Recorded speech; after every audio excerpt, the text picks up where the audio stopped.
నమస్తే. అవధాని ఛానల్కి స్వాగతం. నేను చేసిన వీడియోలు మీకు నచ్చినట్లయితే లైక్ చేయండి, షేర్ చేయండి, సబ్స్క్రైబ్ చేయండి.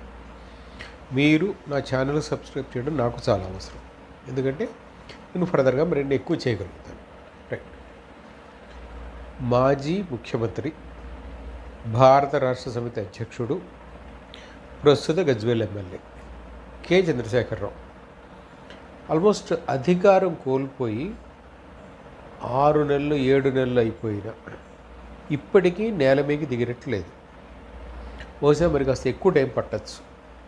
అంటే సరే, సహజంగా ఆయన వ్యవహార శైలి ఇది అందరికీ తెలుసు కనుక బహుశా ఎవరు దాని విషయంలో పెద్ద ఆశ్చర్యపోవట్లేదు. కానీ దాదాపు దశాబ్దన్నర కాలం ఉద్యమం చేసి తెలంగాణ ఏర్పాటును సాకారం చేసుకున్న వ్యక్తి